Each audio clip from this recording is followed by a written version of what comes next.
Welcome to the Rhythm Skydiving Instructional Series. I'm your coach, Steve Lefkowitz. In this video, we'll talk about the three-way sidebody exit,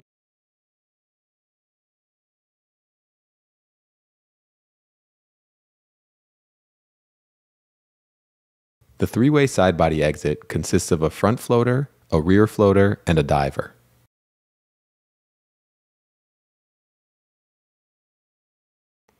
The front floater stands with his right foot about 6 inches from the front of the door. His weight is on the ball of his foot, with pressure leaning slightly forward into the wind. His left leg is strong and out in the wind. The front floater's chest and hips are already open to the relative wind as he stands in the door. His right hand is on the bar forward of his right foot. His left hand is on the bar in front of his right hand. The diver lets the two floaters get into position before she gets into position herself and picks up the grips. The diver takes the front floater's right arm with her right hand. She takes the front floater's right leg with her left hand. The diver's chest and hips are already presented to the relative wind while standing inside the plane. The diver stands in the door with her left foot forward and right foot back. Her left foot is on the edge of the door, just behind the front floater's right foot.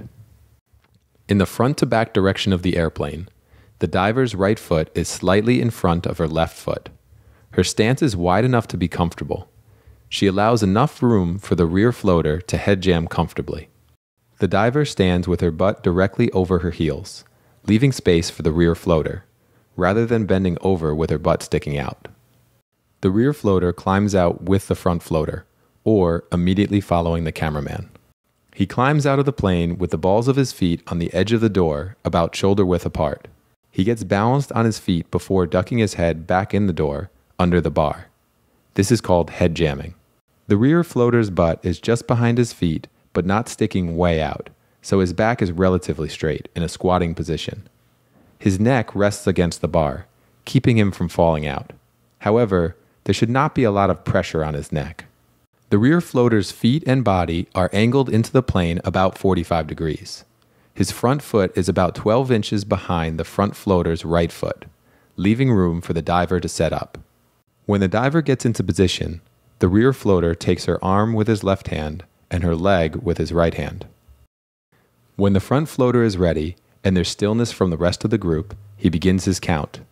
The count is slow and deliberate enough to allow the rest of the group to exit in sync with the front floater.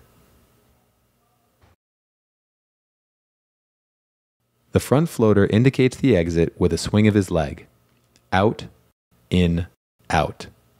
On the in, he loads up on his right leg like a spring. On the out, the front floater pushes off the plane, up, away, and a little forward into the wind. He should leap up as much as he can, away enough to give room for the diver to get out of the plane, and into the wind so as not to get blown immediately backwards as his foot leaves the plane.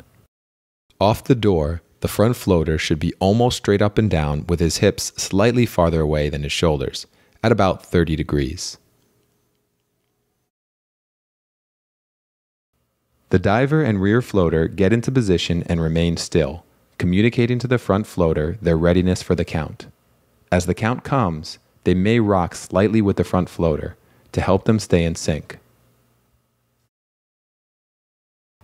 On in, the diver's weight transfers to her right foot. On the last out, she pushes off her right foot, driving her hips down, away, and a little back through the rear half of the door. She should drive down as much as she can, trying to get below the front floater rather than coming out over or above him. She should launch away just enough to get her hips out the door, and she should drive back to sneak out behind the front floater rather than pushing through him. As she leaves the plane, the diver should continue to drive her hips and her left side down, keeping her body sideways relative to the front floater, with her hips slightly lower than her head. The diver and front floater should look at each other as they leave the plane and throughout the exit. On in, the rear floater releases his head from the bar by squatting deeper, not by bending over more. On the out, The rear floater drives his hips down, away, and a little back relative to line of flight. He should drive down enough to place his body below the diver while keeping his chest presented to the relative wind. He should expect to be looking straight up at the group out the door. He should drive away just enough to allow the diver to get her hips out the door, and he should drive back relative to line of flight enough to stay in a single plane with the rest of the group, which will be blown backwards as it leaves the airplane. From that moment on, he continues to drop down and away from the diver. His hips drive away from the plane more than his head at about 30 degrees. He pushes off with his right foot while keeping his trajectory downward and back relative to line of flight. Let's review the exit one more time. Visualize your climb out, exactly where your hands and feet are, and where you are looking. Feel the count, and see yourself leaving the door, feeling the relative wind pushing against you and flying on the hill. Picture yourself performing the exit perfectly. Thank you for watching the Rhythm Skydiving Instructional Series. For more videos like this, please visit www.rhythmskydiving.com/videos. Have a great jump.